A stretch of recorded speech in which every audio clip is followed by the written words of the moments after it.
All right, welcome back to Daybreak Plus on WGRZ Plus. It's 9 o'clock and we've got a weather impact alert in effect for today. And Kevin's in the hood on the roof. Yep, we've been stuck at 14 degrees for a while. Yeah, I mean, we started out in the low 30s at midnight, and the temperatures just went downhill in a hurry. Cold front doing its thing, man. Yep. Yeah, and again, the wind direction is out of the northwest, so intuitively you would anticipate this colder Canadian air, and then winds eventually pivot to more southwesterly for our Saturday. So we're going to have temperatures in the 30s. Yeah, it's all, your temperature in the winter is more determined not if it's sunny or not, but what's the source region for your air? Essentially, where's our air coming from? So at the northwestern flow, we're getting this colder Canadian air. All right, here's where the snow is right now. Again, this is a widespread area of low pressure. On the back end of an area of low pressure with a counterclockwise spin, you get this intrusion typically of a colder Arctic air, and that's exactly what's happening right now. Winter storm warning, this is National Weather Service and their bulletins. A winter storm warning for the areas shaded in pink, and a winter weather advisory for the places in purple. There is the latest right now. Make sure I'm clicking properly. Okay, I'm zooming in here. Come on now. Where's future look? Here we go. Okay. So here's now what the timeout, what's next for your day today. Again, for most of us, we are probably half to 2/3 done with snow. You can see the darker blues will linger for Chautauqua Ridge off of Lake Erie. And notice the wind from the north-northwest giving additional snows to Lockport, Niagara Falls. I would say northern Orleans, Niagara County, extending into Rochester. Rochester probably ends up with more snow. Look, they're still getting snow even when it's clearing Buffalo around 3 o'clock or so. The snow lingers in Rochester. Their PM commute will be dicier than their AM commute, and I think it's the opposite for us. I think our afternoon commute will be a little bit better. Sabres game, 14, Rennie and Robert. We're stuck at that temperature for our day today. We'll stay in the teens overnight. In the teens tomorrow, the kids will, in all likelihood, have school, but it's going to be around. Again, the wind chill will feel like 0 degrees at the bus stop. We warm into the 20s. A widespread generalized snowfall, rather light. Maybe a half inch or so tomorrow around sunset. Notice as we warm now, we warm into the 30s. And again, notice the wind direction from the south. Where's our air coming from? Well, it's coming from south. So warmer temperatures, we make it around 34 or so for Saturday. No problematic snow. I think there'll be some snow, but nothing we can handle. And then for our Sunday, temperatures in the 20s. So again, today, we're in the teens. If you look at your app, it might say a high of 30 or 32, and it's because your app sits on a throne of lies. It's because that was our high temperature at midnight, okay? But our daytime temperatures will be in the teens today. And again, I think tomorrow we do make it into the 20s during the day and 30s at night. And are we doing the 7-day forecast or no? We don't do that? Okay. Yeah. Back to my friend, fellow Irishman Pete Gallagher. You okay, Kev? I'm fine, buddy. All right, good. The screen was a little off-putting, but I'm sorry about that. He gets mad about apps. Sorry. All right. You got to see him at a restaurant when they ask you if they want any appetizers. He does the same thing. All right, thanks very much, Kev. 9:03 now with that wintry weather impacting the morning commute. Be sure to download the 2 on Your Side app to get all the latest forecast updates. And there you can find weather impact alerts, live Storm Team 2 radar, and the 7-day forecast. And it is free to download on the App Store and on Google Play. Well, we have some breaking news and some sad news to deliver this morning. We've learned that a mother has died of her injuries suffered in a devastating fire in late November on French Street in Buffalo. She's been in the hospital battling for her life ever since. Now, the fire claimed the lives of 2 children and sent several other family members to the hospital. When we told you last about this story, one of the children was making progress and the father had been released from the hospital. Authorities say the fire started accidentally from a space heater.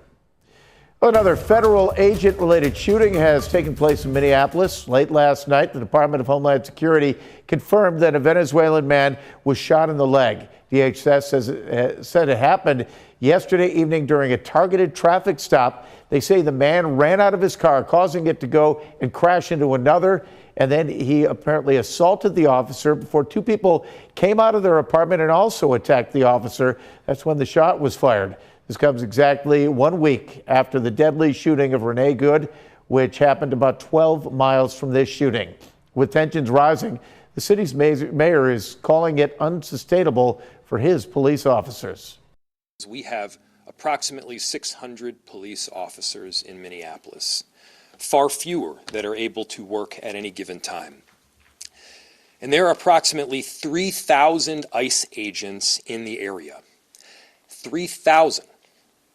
The 600 police officers that we have are charged on any given day with investigating crime, stopping homicides from taking place, preventing carjackings. That's the work of a police officer in a city. And the Department of Homeland Security says its immigration operation in Minnesota is its biggest to date, with more than 2,400 people arrested since late November. This comes at a time where ICE is also making its presence felt in Western New York. Tony Side has learned that a University at Buffalo researcher has been detained by ICE. Dr. Shavgi Husseinov, an Azerbaijani national, was taken into custody at the U.S.-Canada border a little more than a week ago. He's been a research scientist at the Jacobs School of Medicine and has worked there since 2022. UB gave us a statement saying that Dr. Husseinov has been working at UB since 2022 pursuant to a valid work authorization issued by the U.S. Department of Homeland Security. University records indicate that in 2021, Dr. Husseinov was granted authorization to work in the U.S. until 2029, end quote. However, an ICE spokesperson has said that Husseinov does not have legal status, telling Two on Your Side, quote, Shavgi Husseinov is an illegal alien from Azerbaijan who entered the United States August 18, 2021 on a J-1 non-immigrant visa with authority to remain only until January 4th, 2022. Our neighbors here in Buffalo are in the streets every day saying enough is enough, and we don't want ICE here in our community. Meanwhile, there are also concerns about ICE in Cheektowaga. That was just one of several people who shared their concerns during a meeting Tuesday night. Now the police department is responding by clarifying that it does not plan or assist with immigration operations. Occasionally they will be in our town doing immigration operations on their own, but we're not in support of those operations. We don't plan them. We're not with them. We are certainly not going out into our community trying to identify people with a different color skin or who speak a different language for the purpose of deportation. All of those things are false. Captain Jeffrey Schmidt says out of the more than 52,000 calls and 3,000 arrests last year, police contacted Customs and Border Patrol only about 20 times to address immigration-related issues. It is now 9:08, and we're getting even more details about a story we've been following throughout the week here on Daybreak. We now know the name of the man shot while driving on the 190. Turns out he is a former candidate for the Niagara County Legislature.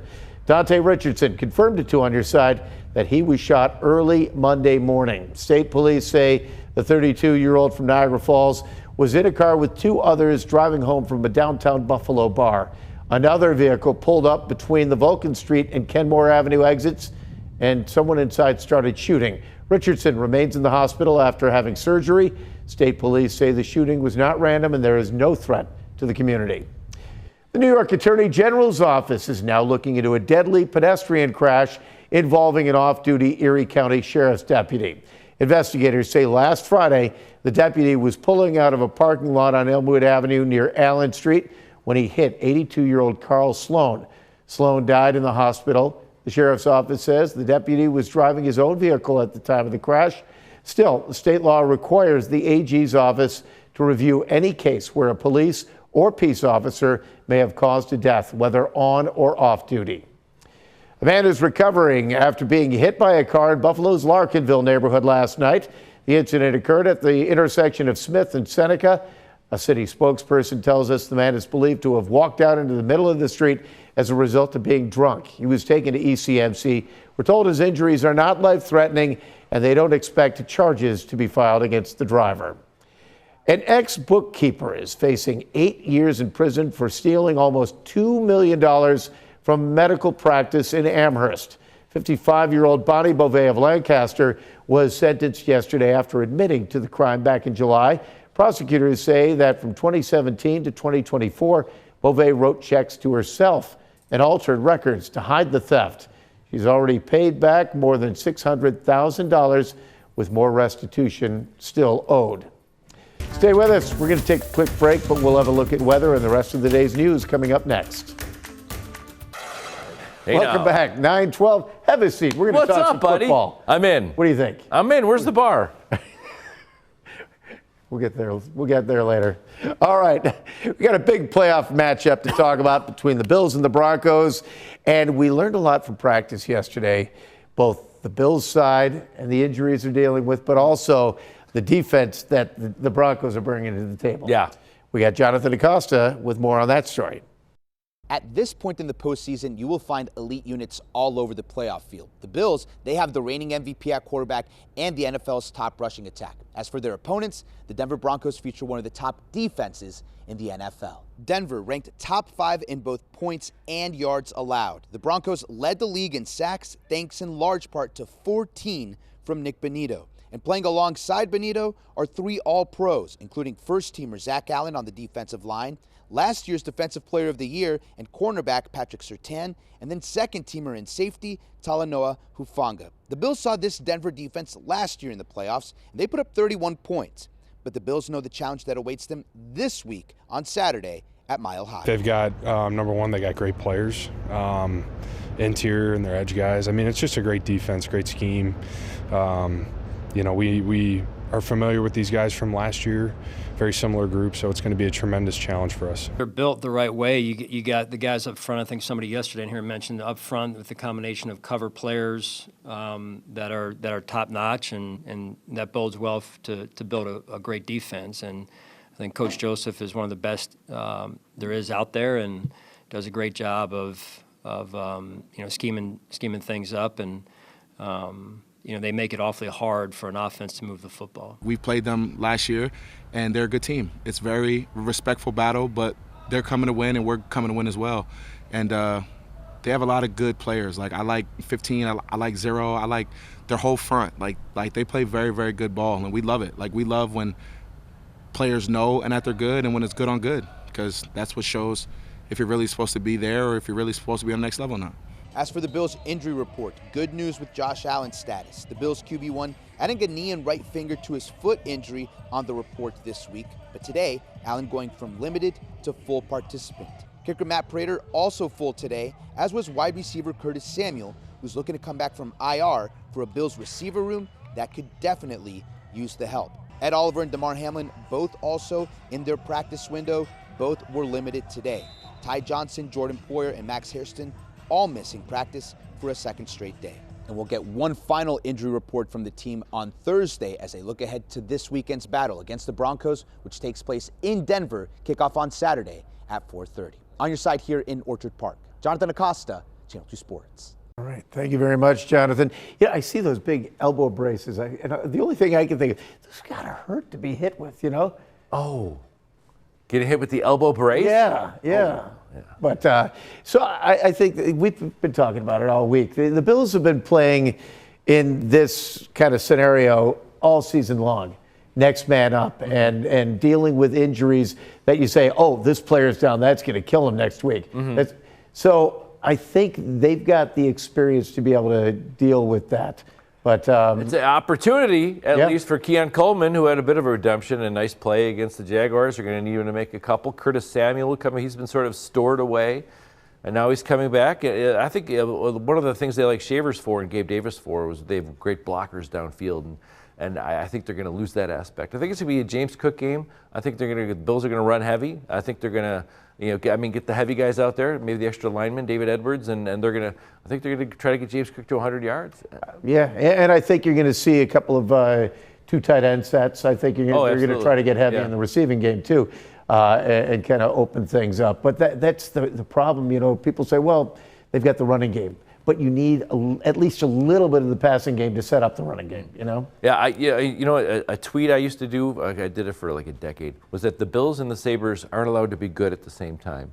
It seems like historically, they seem to take turns being good, but it's not the case now. No, in the 80s, they were terrible. Both teams were terrible together. True, It's kind of like the We Are Family thing in Pittsburgh. But now, anyway, both of them are good together right now for the time being. The Sabres, they did it again last night. They played great. They bounced back from the loss earlier in the week to the Panthers, and they beat up on the Flyers last night, 5-2 at KeyBank Center. Buffalo scored 5 times. Despite only getting 14 you can't even see the Flyers in the highlights. They only had 14 shots on goal, 5 goals. Unfortunately, Josh Norris, he is out of the lineup again. He had to leave the game after he was cross-checked in the second period. Head coach Lindy Ruff talked about that after the game. That cross-check, took him out of the game. He'll be evaluated. I really don't know where we're at with that right now. He'll be evaluated in the morning. We're hoping it's nothing too serious, but I think that's always what you hope. Yeah, the Sabres now get ready to host the Canadiens tonight at KeyBank Center. Let's go. Game time, 7 o'clock. And did you watch last night's game? I watched part of the second period. Philadelphia was they fell behind quickly, and they were trying over and over to get physical and to try and bait them in, and the Sabres did not back down at all. I mean, they met them physicality-wise and obviously topped them on the scoreboard. So the Broad Street Bullies, they're the Flyers' old nickname. They're still kind of pugilistic, aren't they? Trevor Zegras is on that team. Can you look at him and say he's a bully of any nature at all? But, oh well, it was fun to watch. Sabres win. So good job, guys. Let's go tonight against the Canadiens. But right now we're going to take a quick break. But this guy's got a lot more weather to talk about. Sorry about that. For the 100th time. Exactly right. Stay with us. All right, 9:20 now with the Bills headed to Denver for the divisional matchup. Bills fans are headed to the game, and they've got to be aware that you may be feeling some altitude sickness. Possibly. Mile High season, city, Mile High Stadium. All right. Channel 2's Lauren Hall. Don't take it from us. Lauren Hall talked to people who know what they're talking about. A critical care physician with Kaleida Health, and says that the Mile High air may have an impact both on the players on the field and the fans in the stands. Physically, it's going to challenge you. I think the best thing that we can do, though, is not really talk about it, not really think about it. But with Denver sitting at more than 5,000 feet above sea level, doctors say Bills players and fans should be prepared for the possibility of altitude sickness. Altered mental status, headache, which indicates what's called cerebral edema or swelling of the brain, or also pulmonary edema, which is extra fluid in the lungs. For fans traveling west, Dr. James Harrith says preparation is key and starts before kickoff. Try to get there as soon as possible. Give yourself a couple of days in order to acclimate. That'd be number one. Number two would be avoid excessive alcohol use. That's also very important. Three would be to make sure that you hydrate appropriately. While Denver's elevation isn't extreme, Dr. Harrith says it's still worth paying attention to how your body responds, especially if you're at higher risk. Granted, Denver's kind of at that threshold. It's not like you're going to the Andes or something like that, but it can't hurt to talk to a medical professional. As for the Bills, they're probably better equipped to handle the challenge, but fans shouldn't expect the same advantage. We're talking about the elite of the elite, who have the ability to be able to compensate. Their bodies are able to compensate, which is great, and they have a fantastic medical team that may work out for Josh Allen and his elite group of athletes. But when we're talking about for the rest of us, we have to be very careful. On your side, Lauren Hall, Channel 2 News. All right. Well, define drinking alcohol to excess. Yeah, I know. Come on. I got to round that down a little bit more for most of the people I've seen that go to Bills games. I think the fans will be more affected than the players will. These guys are elite athletes. Also, typically it's in the heat where you get more altitude sickness, and it's going to be 42 degrees. So I think they'll be okay. Not to mention the fact that all of the Bills players didn't grow up here. I mean, some grew up in different climates. I mean, Josh played in Laramie, right next door. It's 7,000 feet high, higher, yeah. So I think, I don't think altitude is going to be a factor in the game. I hope not. I hope not. I don't think so either. I was a little more. I had more trepidation with the Jaguars than I do with the Broncos. But all right. Well, our friends at Buffalo Business First are highlighting some of the top Instacart orders in the city of Buffalo. Take a look at this. For the year 2025, the most popular items. Oh, bananas. Yellow bananas. Yes, we have no bananas. Plain milk, whole eggs, strawberries, and crackers. Top 5. Instacart. We're out of crackers. Yeah. Now, what's considered the most unique, coming in at number 1. Okay. Italian bread. Unique? Most unique? Yeah, followed by heavy creams, blue cheese dressing. Not around here. That's not unique. Vidalia onions. Okay. And sliced cucumbers rounding out the top 5. Okay. I don't understand how we can rank unique. We've got a low bar for unique, apparently, in that list, because Italian bread in Buffalo, that's kind of a staple in a lot of households. Here's our number 1 rare item. But my wife and I have Instacarted. It typically is like strawberries and bananas. Things that expire as soon as you get them home. Yeah, avocados. That's right. Should we just throw the strawberries out right now? Or should we just put them in the fridge for 3 days? Oh, well. That's right. You know, I could see milk being on that list. I could see coffee being on that list. But, some of the Italian bread being unique, that's, oh, well. That's right. It's par for the course. All right. We are talking cruise ships on the Great Lakes now. They're going to be sailing into Buffalo starting this May. American Cruise Lines announced a 9-day cruise from Syracuse to Buffalo, along with another route from Buffalo to Milwaukee. It's got to be about $900? Yeah, times 10. Add a 0 to that. Prices start. You good? 9,000? Yeah, 9,000 a person. That's where they're starting, with ships having space for 130 guests. The plan is to add a port for cruises to dock, but for now they're going to be temporarily docking near the Erie Basin Marina. We'll be reintroducing some landscape, better connections to our pedestrian passes, and have a customs building there handled, because we want to be that first U.S. port that once they come out of Toronto, we want them to stop here. Yeah, and ultimately they're going to put one on the Outer Harbor permanent location that's currently in design phase, expected to wrap up in time to welcome cruise ships by 2027. But we could rent a boat for less than $9,000 and pick people up individually. And what do you think? It's got to be a typo. I fully support cruising the Great Lakes. Yeah. We are the Queen City of the Lakes. Absolutely. It's absolutely wonderful. I've actually jet skied from Buffalo to Cleveland, true. And it is gorgeous.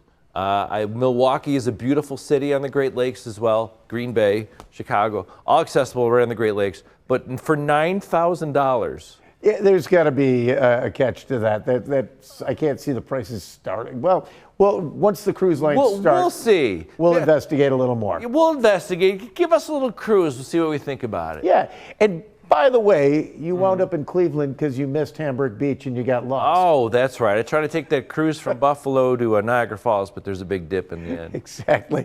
And a big dip on the jet ski, too. All right, weather-wise, we're about 2/3 of the way through, you say? Yeah, we're sort of in the home stretch here for what to expect. And again, the numbers are where we thought they would be. The temperature's about where we thought it would be as well. Do I walk over to the Weather Center? Is that what I'm doing now, Milton? Am I? Okay, sure. To the Weather Center. Okay, yeah. In the teens is where we are when you combine the wind chill. When you combine the wind chill is going to feel like 0 degrees out there. So if the kids are excited for the snow day, let's go play in the snow. You know what? I think Saturday's a better day to play in the snow because it'll be in the 30s then, and the snow's not going anywhere. So again, what to expect for the rest of our day today? Snow tapering off as we head towards the afternoon. I think for the PM commute, there won't be any snow falling in the Buffalo area, but we're still going to be dealing with the 6 to 8 inches that will have fallen by then. Again, overnight temperatures hanging in the teens for the kiddos tomorrow on the bus stop. They'll be dealing with, again, a wind chill around 0.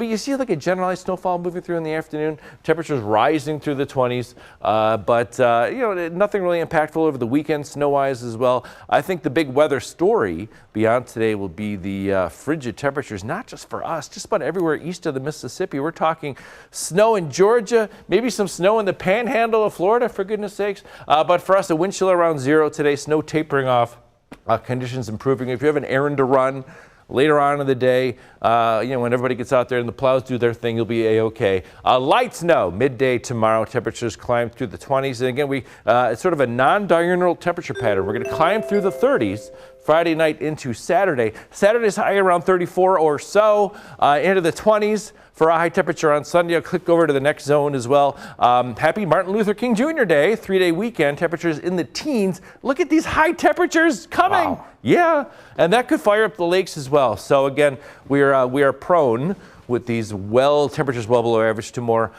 lake effect events as well. Nothing substantial. I don't think we're not going to be dealing with feet of snow, but we're going to have multiple bouts of lake enhanced snow, an inch there, a couple inches there for the next maybe week and a half. What's the temperature of the lake right now? About 33. All right, so Lake we're Ontario's getting 37. We're getting there, yeah. Lake Ontario is 37 until it decides to flip, and then there you go. Yeah, so. All right, well, thank you for joining us for another day of Daybreak. And remember, our news continues throughout the day at WGRZ.com.